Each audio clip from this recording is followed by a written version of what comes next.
Hey, my name's Luke, and I am the new production manager here at Storyline Fellowship Church in Arvada, Colorado.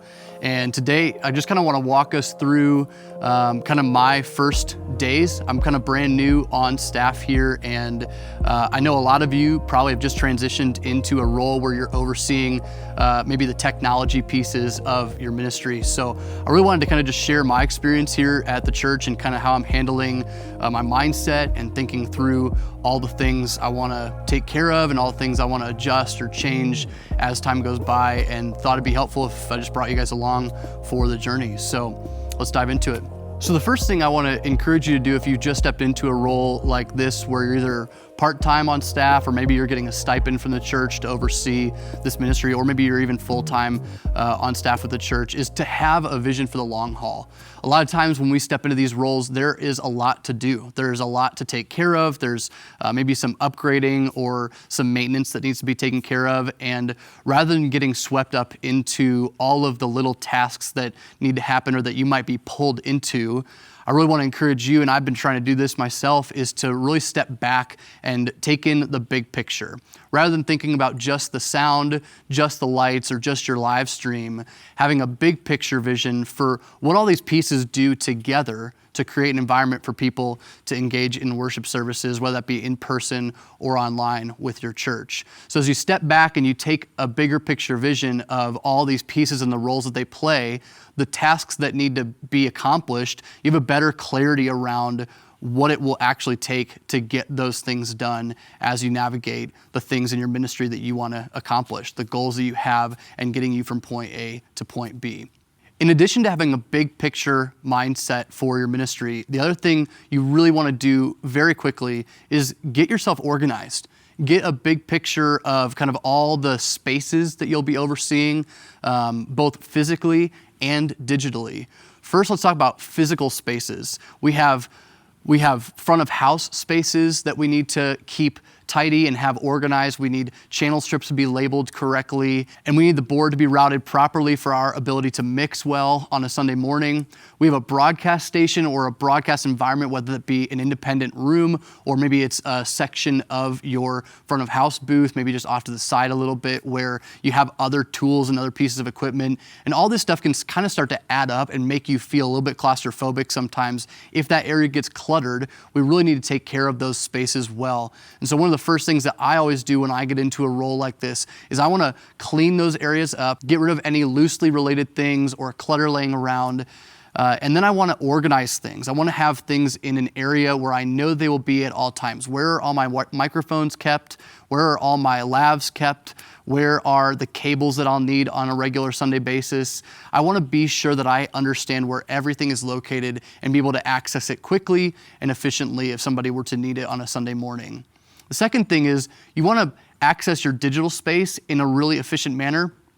And that's going to take some tidying up sometimes, especially when you're inheriting a ministry where there's been other users or other staff overseeing it, or sometimes there's been a volunteer overseeing it where they've been managing files and structuring folders in a certain way that might not lend itself to the most effective workflow for you and managing the ministry at this point. So I'd encourage you to spend some time in your ProPresenter libraries and in your scene files on your board and in your lighting scenes, and really take time to make sure that you have clarity on where your templates are and where your graphics are located, where your scenes are and what their title is and for what purpose. All these things feel pretty tedious and feel kind of meaningless if you just look at them at the surface level, but the ability that they have to make your job easy and effective week to week, and for you not to get bogged down in the nitty-gritty trying to do this all the time, is really, really helpful. Just spending the 5 to 10 minutes cleaning up your folders, cleaning up your digital space can really allow you to do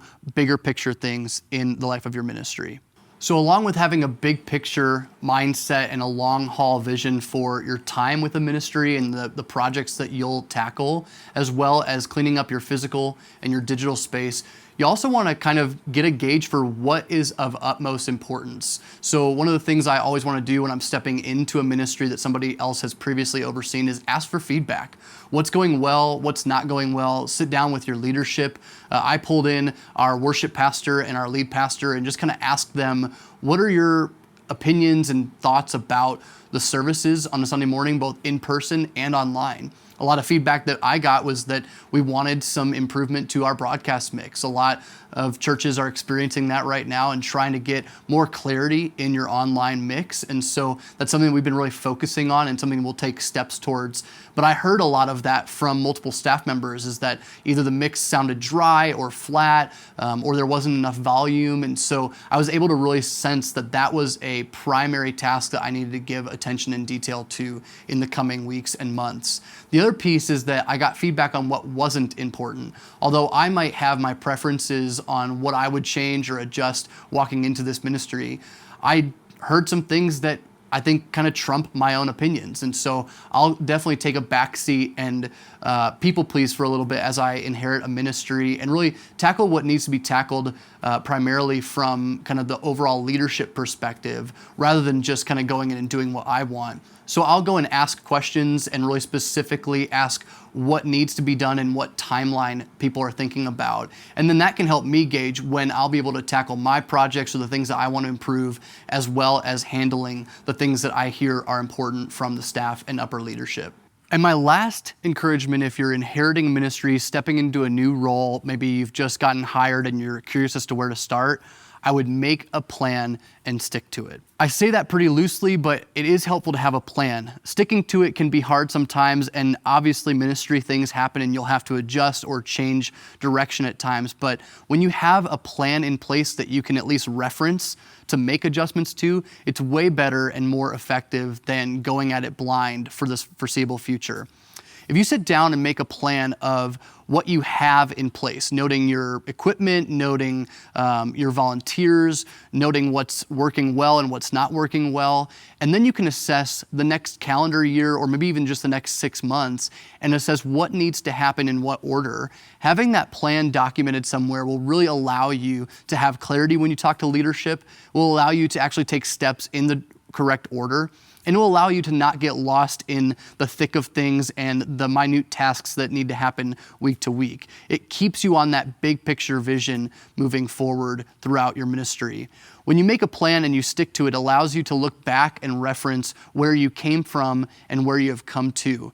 Now, if you've never made a plan before, some of this is what we do with churches on our Churchfront team. So in worship ministry school, our coaches will sit down and help you create that very plan. Kind of creates the roadmap so that you can look at this document, look at this plan, and really know what steps to take in the correct order so that you're not going too fast in one area without considering other aspects of maybe a transition with technology or an improving and training your team. So in worship ministry school, we can really spend time giving clarity in those plans of what should happen in the correct order so that you're able to be efficient with your time, be effective in your ministry, and really get proven results by referencing a proven plan. So if you don't already have a plan in place, feel free to connect with our team. Let us know that you want to pursue that. But if you do have plans in place, continue to utilize those tools and resources. These can be as simple as a Google document on your computer that you reference that has a calendar of 12 months or 6 months of time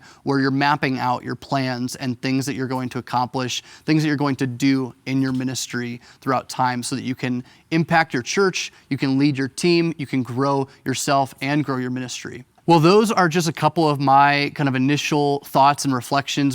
Hopefully they're encouragements to you if you're stepping into a ministry. Maybe you're taking over a brand new ministry for the first time, or maybe you're in an existing ministry and you're just kind of trying to tackle an overhaul within the current infrastructure.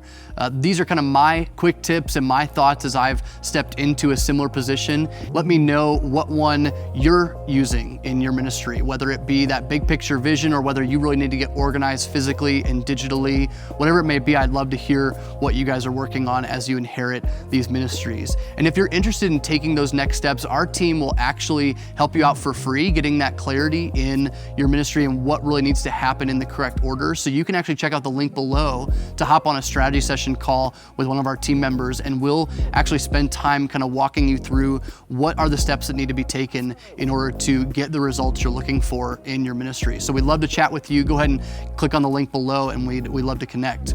Thanks for tuning in. We'll catch you guys in the next one.